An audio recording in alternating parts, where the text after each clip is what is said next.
Hello everyone, so this is gonna be my first travel vlog from Tiptur to Pandharpur. If you have never seen Pandharpur beyond the photos, then let me show you the real vibe here. Pandharpur is famous for the Vittal Rukmani temple, a place where people travel hundreds of kilometers to visit. हम लोग जहाँ पे रुके थे उस hotel का नाम था श्री विट्ठल रुक्मणी भक्त निवास। आपको मेरी आवाज़ थोड़ी सी ख़राब लग रही होगी क्योंकि मुझे अभी सर्दी है और यहाँ के फैसिलिटीज़ प्लस खाना everything was good and the scenery was just awesome like the sunset one, and also the hotel was very nice. It was looking more beautiful in the night time. As you can see over here, it is looking very nice. और यहाँ पे आप खाना खाने के बाद walking भी कर सकते हैं। वैसे हमारा तो 3 दिन का ट्रिप था तो we were able to enjoy a lot. तो ये है यहाँ पे सुबह का व्यू, ये भी काफ़ी अच्छा है बट मुझे नाइट वाला व्यू ज़्यादा अच्छा लगा। आफ्टर टेकिंग सम रेस्ट हम निकल गए चंद्रभागा नदी के दर्शन करने, जो कि बहुत ही सुंदर था। लेकिन उसके आसपास लोगों ने कचरा ज़रूर फैला के रखा था, but the nadi was literally awesome and it was having its own filter system as well. So let's check this out. Chandrabhaga नदी के दर्शन करने के बाद हम आ गए श्री पुंडलिक मंदिर में। यहाँ पर हमने श्री पुंडलिक मंदिर के दर्शन किए और उनके माता पिता के भी दर्शन प्राप्त किए। यहाँ से बोटिंग से आप इस्कॉन टेम्पल भी जा सकते हैं और गोपालपुर भी जा सकते हैं, जहाँ पे आपको श्री विष्णुपद टेम्पल मिलेगा। तो यहाँ से हम लोग इस्कॉन टेम्पल गए क्योंकि गोपालपुर काफ़ी दूर था थ्रू बोटिंग, तो हम लोग यहाँ से इस्कॉन टेम्पल गए।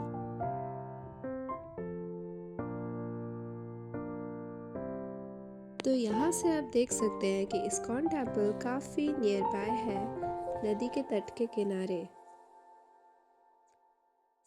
हम यहाँ पे आ चुके हैं और लेट्स गो। तो यहाँ पर हमने देखा बहुत ही प्यारा सनसेट। यहाँ पर हमने कई सारे फोटोज भी क्लिक करवाए। फिर हमें दिखी यहाँ पे एक आंटियों का ग्रुप जो कि बहुत ही सुंदर भजन गा रहे थे।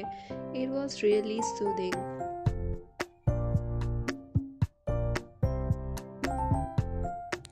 फिर हम यहाँ से गए इस्कॉन टेम्पल के अंदर और हमने पाया बहुत ही प्यारा दर्शन ऑफ श्री राधा कृष्ण। यहाँ पर ऑलरेडी आरती चल रही थी, हम भी उसमें जुड़ गए।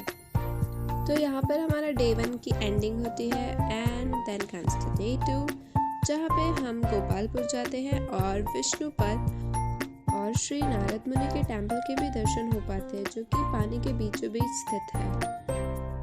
यहाँ पर बताया जाता है कि नारद मुनि यहाँ पे 6 महीने पानी के अंदर रहते हैं और 6 महीने बाहर, क्योंकि उन्होंने श्री कृष्ण और रुक्मिणी के बीच में झगड़ा करवा दिया था, इसीलिए। तो ये रहा विष्णुपद टेम्पल, जहाँ पे आपको श्री कृष्ण और उनके गैयों के चरण चिन्ह मिलेंगे।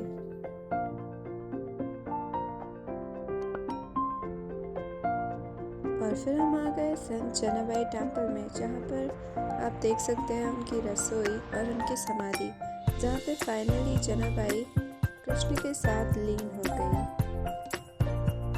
यहाँ से हम लोग फिर 12 ज्योतिर्लिंग टेम्पल में आ गए, जहाँ पे हमने स्वयं जगन्नाथ जी को देखा और बहुत ही अच्छे से उनके दर्शन प्राप्त हो गए। तो आइए चलते हैं अब तुलसी Vrindavan. Hi everyone, so we are at Tulsi Vrindavan. यहाँ पर अगर आप आए तो रात के टाइम में आइएगा, क्योंकि यहाँ पे लाइट्स एंड ग्रीनरी काफ़ी सुंदर लगती है। यहीं से हमारी डे 2 की एंडिंग होती है and in the day 3 we travel from Pandharpur to तिप्तर back to home. Stay tuned. Radhe Radhe. जय विट्ठल रुक्मणी।